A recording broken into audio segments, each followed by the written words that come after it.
Hi everyone, welcome to Revodu. It's Physics, Chapter 2, Electrostatic Potential and Capacitance, Part 10, Potential Energy of an Electric Dipole in an External Electric Field. तो अगर कुछ electric field ऐसे exist करती है और मैं एक इलेक्ट्रिक डायपोल को ऐसे रखूं, तो हमें पता है कि इसके ऊपर अभी नेट फोर्स जीरो है, बट इस पर एक टॉर्क लग रहा है ना।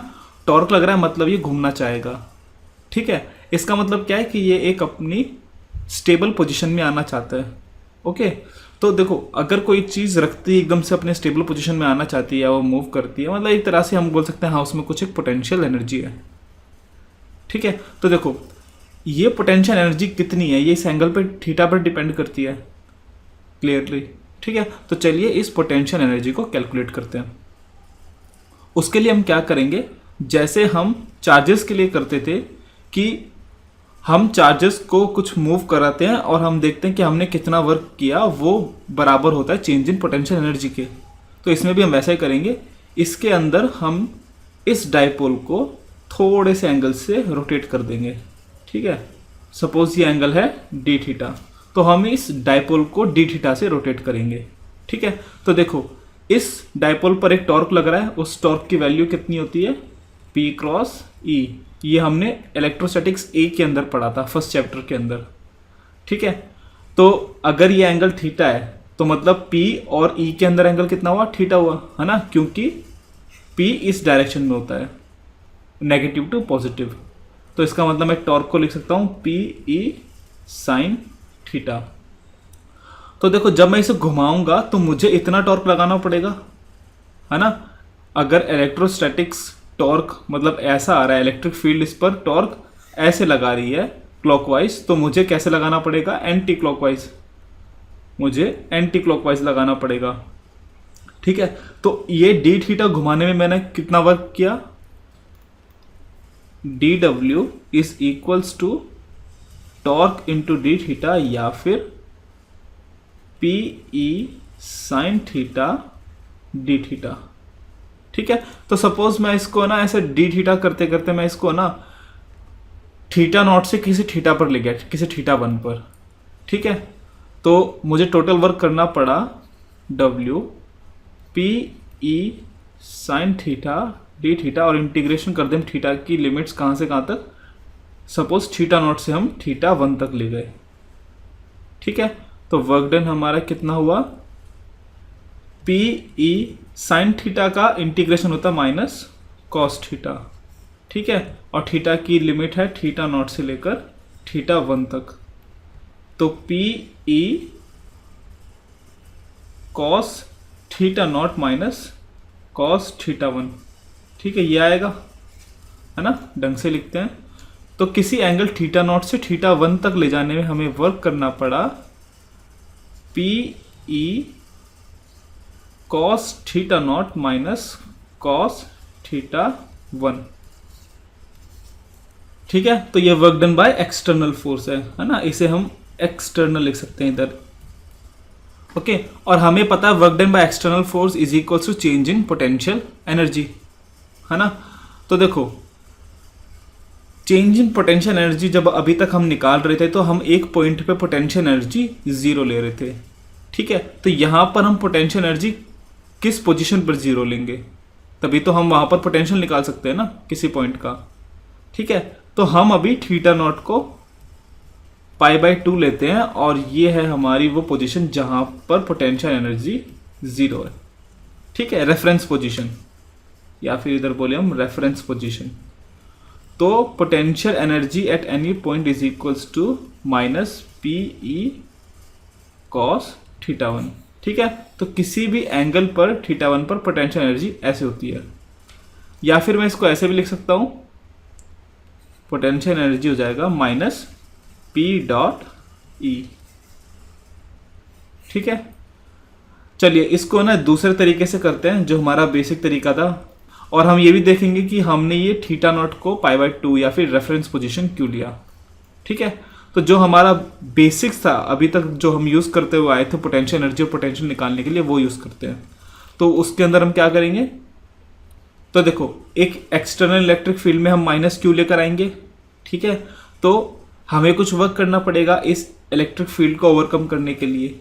ओके, तो जो वर्क होगा वो यहाँ पर potential into this charge Q होगा, है ना।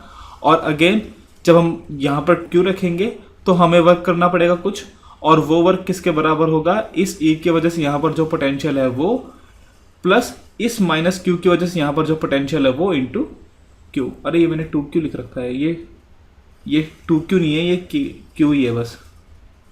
जब मैं माइनस Q लेकर आया तो मुझे कितना वर्क करना पड़ा, अगर मैं इस पॉइंट को मैं बोल दूं, इसे मैं बोल देता हूँ 1 और इसे बोल देता हूँ 2, ठीक है। तो इनिशियली मुझे वर्क करना पड़ा V1Q, और ये माइनस में तो माइनस V1Q।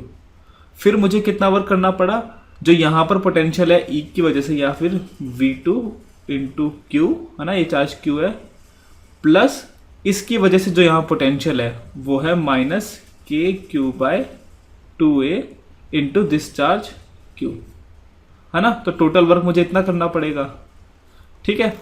तो work done by external force कितना आया, जो हमने वर्क किया, ये आया माइनस V1Q प्लस V2Q और minus KQ² divided by 2A, ठीक है। अब देखो, इसको मैं ऐसे लिख सकता हूँ V2 minus V1 into Q minus KQ² divided by 2A। अब V2 माइनस V1 की वैल्यू चाहिए हमें, ठीक है। तो देखो इलेक्ट्रिक फील्ड ऐसे है ना, और हमारे जो दो पॉइंट्स हैं वो दो पॉइंट्स कुछ ऐसे हैं, ये है 2 और ये है 1। तो आपको पता होगा कि अगर इलेक्ट्रिक फील्ड में हम L डिस्टेंस जाएं तो पोटेंशियल कैसे चेंज होता है ना। देखो हमें पता है dV is equals to minus E dot dr, ठीक है। तो अगर मैं इस लाइन के अलोंग जाऊं, dr ऐसे रखूं, ठीक है, तो फाइनल पोजीशन है 2, तो V2 minus V1 is equals to minus E dot dr कितना होगा, ये एंगल थीटा है, ठीक है। तो डॉट प्रोडक्ट लगाओ तो ये कॉस थीटा होगा, और dr का पूरे का इंटीग्रेशन मतलब ये पाथ कितना है 2a, तो 2a कॉस थीटा, है ना। E डॉट dr ऐसे आएगा, डॉट हटाएंगे, यहाँ पर वेक्टर डॉट हटाएंगे तो कॉस थीटा, और dr कितना होगा, ये पूरी लेंथ, ठीक है। पूरा इंटीग्रेशन कर देंगे ना, तो V2 माइनस V1 आया माइनस 2a कॉस थीटा, इसकी वैल्यू हम इधर डाल देंगे, तो वर्क कितना आया अब E into 2AQ cos theta minus KQ²/2A, ठीक है।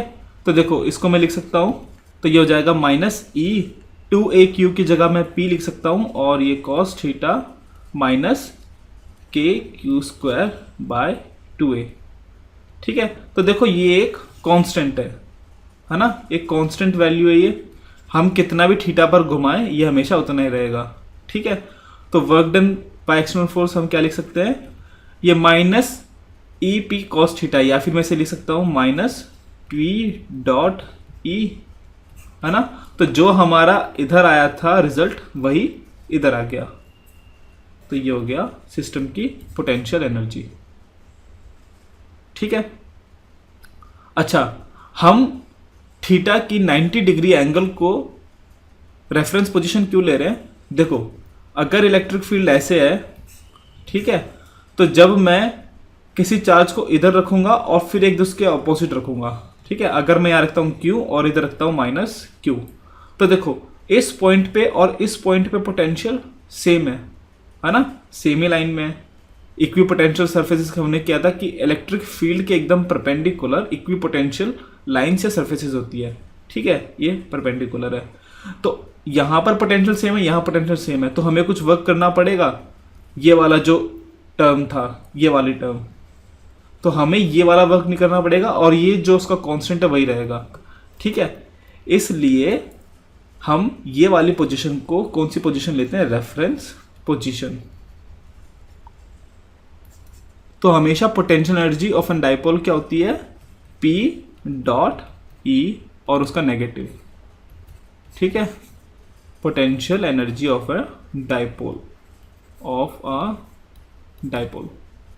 ठीक है। So guys, thanks for watching. Please come back for more videos. Please like share and subscribe. अगर आपको कहीं भी किसी भी वीडियो के अंदर कुछ प्रॉब्लम है तो प्लीज़ कमेंट, और please share it with your friends अगर आपको अच्छा लग रहा है तो। Thank you.